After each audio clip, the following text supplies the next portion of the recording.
ओम नमो भगवते वासुदेवाय नमः। मनुष्य जीवन का लक्ष्य है भगवान श्री कृष्ण की शुद्ध भक्ति करना और उनकी भक्ति में सेवा में संलग्न रहना और इसके परिणाम स्वरूप इस जन्म मृत्यु के चक्कर से सदा सदा के लिए मुक्त होकर भगवान की नित्य सेवा में सम्मिलित होना। और इस महादुष्कर कार्य को सरल करने के लिए हमारे शास्त्रों में एक अत्यंत सुंदर व्रत के विषय में बताया गया है, जिसका नाम है एकादशी तिथि। और ऐसी एक विशेष एकादशी है जिसका नाम है अपरा एकादशी, जो कि प्रत्येक वर्ष ज्येष्ठ मास के कृष्ण पक्ष में आती है। तो चलिए इस आने वाली अपरा एकादशी के उपलक्ष्य में हम एक सुंदर पौराणिक कथा का श्रवण करते हैं। अपने मन और चेतना को इस आने वाली एकादशी का पालन करने के लिए तैयार करते हैं।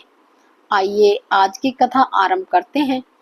एक समय की बात है, युधिष्ठिर महाराज भगवान श्री कृष्ण से पूछने लगे, हे माधव, ज्येष्ठ मास के कृष्ण पक्ष में आने वाली एकादशी का क्या नाम है तथा इसका क्या महत्व है, मुझे विस्तार पूर्वक बताइए।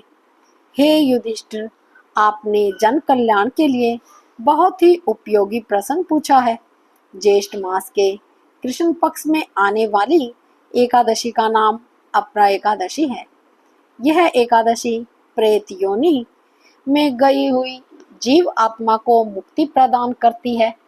इसलिए इस एकादशी के दिन अपने पूर्वजों का ध्यान करते हुए व्रत का पालन करना चाहिए। पुरातन समय में महीध्वज नाम का एक महान राजा राज्य करता था, जो बहुत धर्मात्मा था। उसके राज्य में प्रजा सुखपूर्वक निवास करती थी। उनका छोटा भाई वज्रध्वज अत्यंत क्रूर और अन्यायी था। राजा महीध्वज की लोकप्रियता को देखकर वह बहुत चिढ़ता था और द्वेष के कारण एक दिन उसने एक ऐसा कुकर्म किया जिसकी कल्पना भी असंभव है।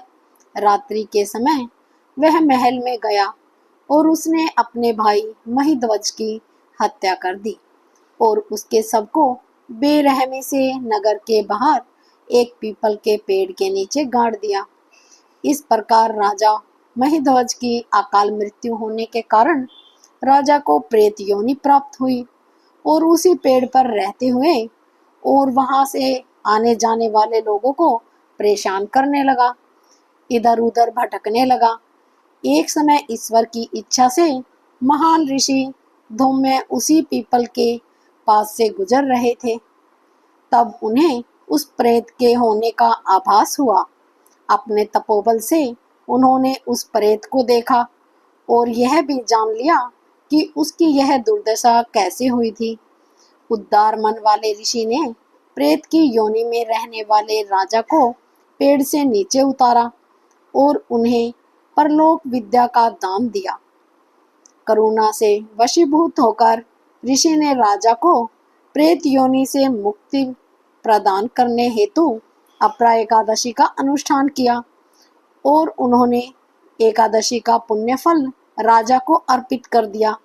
यह पुण्य फल प्राप्त होते ही राजा महीध्वज की प्रेत योनि से मुक्ति हो गई और ऋषि को धन्यवाद देते हुए दिव्य वाहन में विराजमान होकर वैकुंठ को चले गई।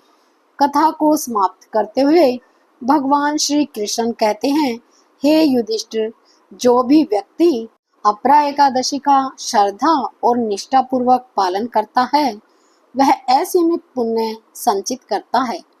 यह एकादशी ब्रह्म हत्या, भ्रूण हत्या, धन संचय के लिए शास्त्रों का अध्ययन, गुरु की निंदा आदि पापों से मुक्ति प्रदान करता है।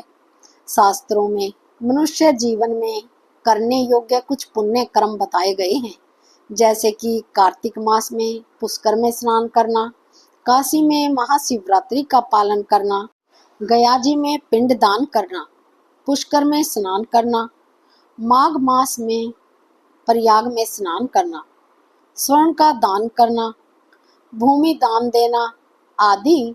वर्तमान समय में जो व्यक्ति यह सभी पुण्य कर्म नहीं कर पाते, वह इन सभी का फल अपरा एकादशी का व्रत और पूजन करके प्राप्त कर सकते हैं।